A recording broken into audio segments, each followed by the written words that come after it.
आणि तुम्ही प्रश्नाचा भडीमार केलेला आहे, त्याच्यामुळे मी त्याचा अभ्यास करतो आणि आमची भूमिका त्याच्यानंतर मांडतो. आज माणिकराव कोकाटे यांच्या राजीनाम्यासाठी देखील विरोधक आक्रमक होणार आहेत. त्यांच्या संदर्भात मला असं वाटतं की विरोधकांना महाराष्ट्राच्या विकासापेक्षा या सगळ्या गोष्टीमध्ये फार रस आहे. त्याच्यामध्ये कोण सामील असेल, त्याच्यामध्ये कोण गिल्टी असेल, त्याला पाठीशी घालण्याचा काही संबंध येत नाही. पण महाराष्ट्राच्या विधानसभेमध्ये महाराष्ट्राच्या विकासाची देखील चर्चा झाली पाहिजे.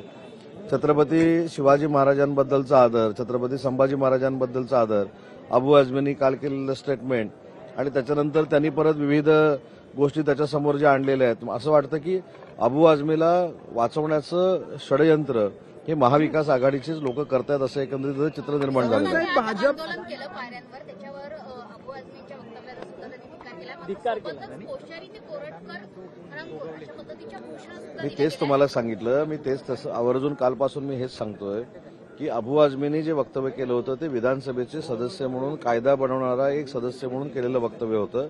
त्याचा जाहीर निषेध आणि निलंबनाची मागणी आम्ही सभागृहामध्ये केली.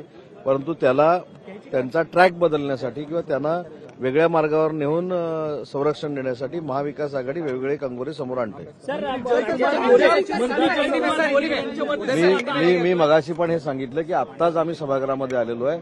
काय पत्र दिलंय, काय पत्र नाही दिलंय, त्याच्यावर काय उल्लेख आहे, हे सगळं घेऊन आम्ही त्याचा खुलासा करू. भाजप मित्र पक्षांना काही जयकुमार रावलांवरती सुद्धा कारवाई करण्याची मागणी होते, त्याची चौकशी करण्याची. जयकुमार रावलांनी ज्या माजी राष्ट्रपती आहेत प्रतिभाताई पाटील त्यांची जवळपास 28 एकर जमीन जी आहे ती हडपली आहे. नाही, मला असं वाटतंय की आता आम्ही सभागृहात आल्या आल्या ज्या आम्हाला काही गोष्टी माहिती नाहीत ते तुम्ही प्रश्न थोडेफार विचारले जातात, त्याची माहिती घेतो.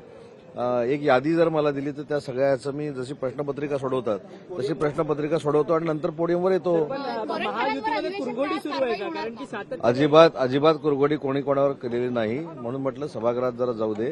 तुमची प्रश्नावली माझ्या आता कानामध्ये मी ऐकून घेतलेली आहे, त्याच्यावर अभ्यास करतो, उत्तर लिहितो आणि मग येतो.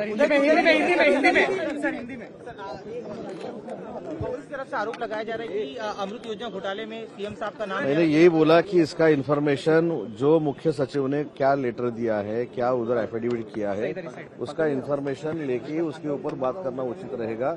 मैंने आपका पूरा क्वेश्चन पेपर दिमाग में रखा है. अभी अंदर जाके उसका सब जवाब लिख के वापस में बाहर आके पोडियम पे बोलता हूं. आदमी ने अपना बयान पीछे ले लिया कि हमने कुछ नहीं, वो भी कल में लिखा हुआ था, इस वजह से मैंने बोला. नहीं, छत्रपति शिवाजी महाराज, छत्रपति संभाजी महाराज ये हमारे आराध्य दैवत है. उनके बारे में अगर कोई ऐसा बोल देता है तो उसको निलंबन ही करना चाहिए, हमारी मांग है.